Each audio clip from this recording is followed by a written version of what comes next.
r/AskReddit.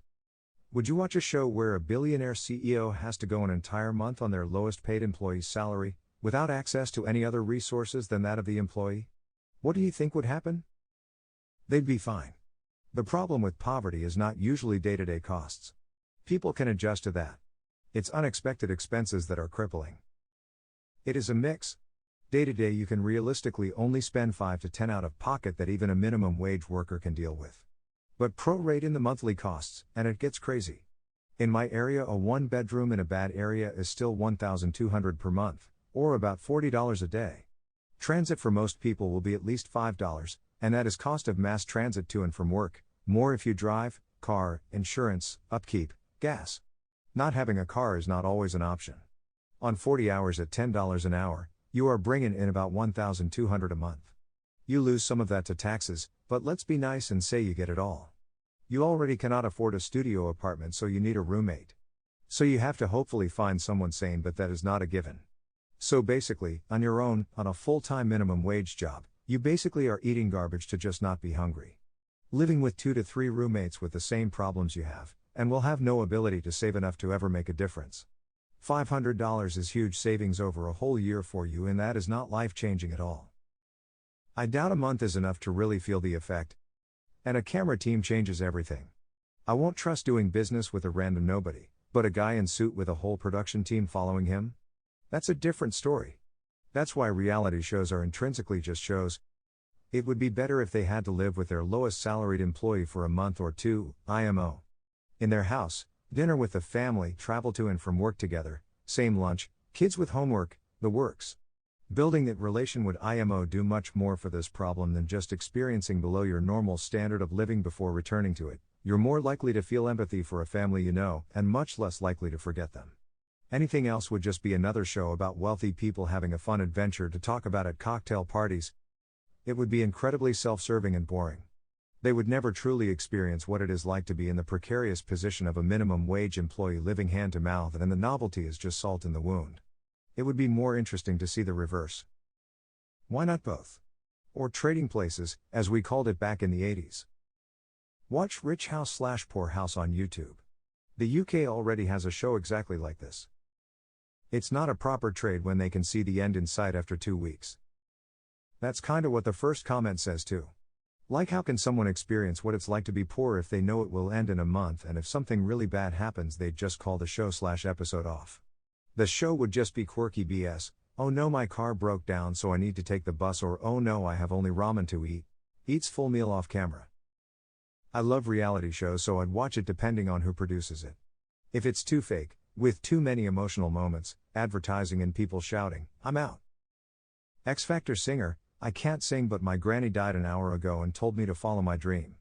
Hosts, you son of a bitch, I'm in. Here we have Elliot. Elliot is a Down syndrome paraplegic who got disfigured when his plane crashed on the way to his dream vacation. He spent the next 4 months in a medically induced coma while the doctors found a replacement for his dick that got torn off. Also, he can sing moderately good. Here he is. Judges, gimme that golden buzzer. I freaking hate that emotional moment BS. Kitchen Nightmares and Bar Rescue used to be great, now I can't even watch them. Same with Undercover Boss. This is why I can't watch many car shows anymore. Before commercial, if we don't get this engine to run, we're going to lose the shop. After commercial, after 6 seconds, Tommy found that the coil wire had popped off. We put it back on and the car runs great. Reddit, how would you feel about a law that bans radio stations from playing commercials with honking, beeping, or siren noises in them? I would feel like finally. Lawmakers taking the public's issues to heart. Yeah, I can't imagine anyone reading this question and saying, nah, I don't want to give up those split seconds of panic thinking an emergency vehicle is right up my ass. Exactly. Nothing like a heart attack in the morning. A little heart attack never hurt anybody. Especially behind the wheel of a moving death machine. The issue isn't with the sound scare though, the sounds can be very misguiding and quite possibly lead to an accident. I agree, and any ad for an auto service shop that plays squealing brakes or ominous engine sounds as well. There's an auto shop near me with an LED sign. Sometimes they have police lights flashing red/blue promoting state car inspections. I hate that sign driving home at night. It looks like there is a cop behind me. There's a blindish curve on my way home from work. I often work evenings, so it's full dark when I'm coming home. As I'm approaching the curve, I see flashes of blue and red through the trees. Every time, I start to brake, because obviously there's a cop stopped in the road. Every time, it's just the stupid bar sign across the street. One of these days I won't brake, and I'll end up rear-ending an actual cruiser. Reddit, how do you feel about common Reddit opinion? I'm so glad you asked. Personally, I feel the same feeling as everybody else.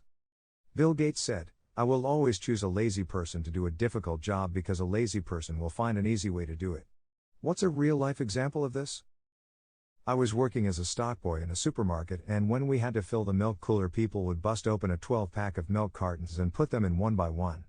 On my first day, I just placed the 12-pack in the cooler and cut the plastic off on one side with my box cutter and yanked it from under it, and the look of the store manager and the other employee who was training me was pure bewilderment. From that day, everyone did it my way. Haha, I did this during the start of the pandemic with paper towels on an empty shelf, thanks C-19 panic buyers. Instead of opening the box of single-roll paper towels and placing them on the shelf, I just cut off the bottom of the box and slid the rolls right out. Start of lockdown, my 9-year-old son was having worksheets emailed to complete at home. One day, left him at the laptop doing his maths while I made some dinner with my 3-year-old daughter. Walked into the living room with his dinner to find him asking the Alexa all of his maths questions. I wouldn't call that lazy so much as an intelligent use of the technology at hand. Learning and utilizing technology is probably a much better lesson learned than whatever the particular maths problems he was working on. Worked as a laborer at a nursery one summer. Daily tasks included manually watering 15,000 plants each day. Put together a back-of-the-napkin plan to build an irrigation system and spent the next few weeks building it with some money from the boss. That system is still running 15 years later and does all the work now. I did automate myself out of the job and had to find another eventually. Couple years later, got my engineering degree. I'm convinced engineers are inherently lazy people that will spend a disproportionate effort to make things easier. My brother-in-law spent a whole summer trying to figure out how to fix his sagging deck at the lake, which he could in theory crawl under and jack it up. It would have been a tunneling project. It's a 60 by 60 area, all long 2 by 6 boards. Massive. I sat there long enough with enough beers in me to come up with the idea of just cutting a square out of the sagging area about 3 feet by 3 feet, jacking it up, then re-screwing down the boards. He paints the thing every spring with a roller anyhow, so it's not like the square cut shows up. He thought I was a genius. I was just lazy. We had to hold a thermometer in water in chemistry class. It probably was only 20-minute experiment, but your arms get tired after a couple minutes and you can't let the thermometer touch the bottom of the pan or it won't get an accurate reading. So instead of sucking it up and just holding the thermometer, my lab partner built a contraption out of lab books and paper clips to somehow hold the thermometer in the water without it touching bottom. It was the stupidest looking thing you would ever see in a lab class, and our professor even walked over it and said, if it looks stupid, sounds stupid, but it works, then it isn't stupid. My lab partner and I joked that he wasn't talking about the contraption but the intellect of my lab partner. I had a math teacher that actively encouraged his students to be as lazy as possible, defining lazy as actively searching for ways to do as minimal work as possible.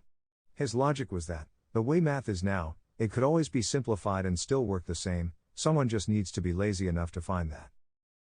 One of my favorite examples is Andy Kim. And I'd like to preface this by saying that I don't think Kim is lazy so much as a genius. Andrew Yua Kim was a singer/songwriter who became famous under the stage name Andy Kim.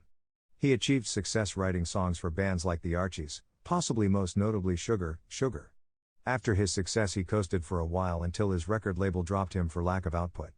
At that point, he created his own label and cranked out hits like Rock Me Gently. When they saw this, the big record labels then bought his label under the assumption that they would then profit off of the songs he wrote and performed. He then very shortly stopped writing songs and largely lived off the sale of his label. Work smarter, not harder. When I was in college, I had a job at an Italian fast food place with a reputation for its breadsticks. They came in frozen and needed a bit to thaw, so we take a giant 3x4 FT aluminum baking sheet, spread them out in a single layer with no spaces and cover it with a plastic bag, then leave it sit in the walk-in overnight. The next day you'd have to get a pair of tongs and move each stick to a new tray, turning them over, then cover the new tray with the bag and let them sit on racks for a couple of hours before brushing on the garlic butter sauce. This was tedious enough that you'd usually be ready to brush the butter on the first tray as soon as you turned the last tray. I was given this task for the first time one morning and just did not want to deal with it. I realized if I put the second tray upside down on top of the first one, then turned it over and took the first tray out, I got exactly the same results. Blew the boss's mind when I did the 3-hour job in about 15 minutes. I was given a $0.05/hour raise. I was once set to test a certain piece of equipment on a ship. The test involved attaching the unit to a reader, then run loads of command line commands. Then, one would have to make a copy of all the text, copy it into Word and save it as a real crappy looking report. There was hundreds of units, and they needed to be tested several times a year. We did about 20 to 30 a day. It would take several weeks to finish. I didn't know coding at the time, but always wanted to learn it.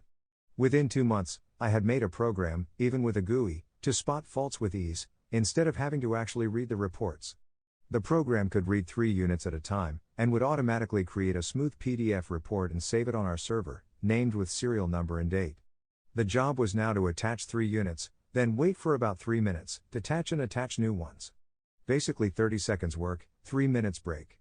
I could now test all units in a day, though I would typically spread it out over a couple more days. When I left the company, I left the program on the test computer. I got an email from an ex-colleague a few months later, saying they were using the program on several ships now. There wasn't any manual for the program, of course, but it was so straightforward that it wasn't needed. An older company had a person dedicated to data entry, which boiled down to copying and pasting portions of data from text files into spreadsheet and formatting into a report. The person originally doing this job spent a full 40+ hours/week doing it, but was not very computer literate. When they retired, the company hired someone with actual skills. The new hire convinced management to let her work remotely after getting up to speed on the job. The first week at home was spent automating the entire job. The remainder of their multi-year tenure with the company was spent doing whatever they wanted, save the 10 to 15 minutes weekly to run their program and to answer the odd email here and there. All while getting paid full salary and benefits. They actually had to add in a few errors now and then to make it seem realistic. Worked in a local adult education center.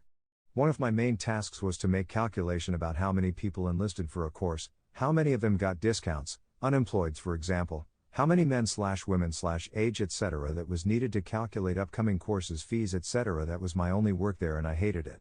This was in early 90s, so PCs were a thing in our offices, but I had no idea how to write a program or use a database to use this information. Lucky as I am, our center had an interesting policy: when you want to educate yourself, you can attend that class for free. And when it's during the work time, then this is work time, as long as my supervisor is okay with that. She was. So I spent 3 months studying database structures, scripting, coding etc. I told my tutor what I want to do and he helped me to write a script that grabs all necessary informations from the course's database, copy that into another database, and then I went crazy and wrote code that was insane. I implemented what-if scenarios thanks to filters. At the end I was able to do my work, that needed 6 hours a day within 15 minutes. I mean, before that it took for example an hour to have all the necessary informations to have how many unemployed single-parent women does it need to make the costs of that course even. I had everything back then. Now you want statistics: how many single-parent disabled foreign women at the age of 80 to 90 are needed for the next 2 years to keep the ornithology course running? Sure, no problem. Clickety-click, done. After that, I started the PC in the morning, grabbed all the data, ran my script, was done within 15 minutes and then read the book I brought from home. At the end of the day I gave my supervisor several dozens of papers, statistics, predictions etc. and said that was a lot of work. And went home. My supervisor was super happy with me because I did so much more now and was super effective. Thanks for listening to Reddit Watch. Please like, subscribe and comment for more.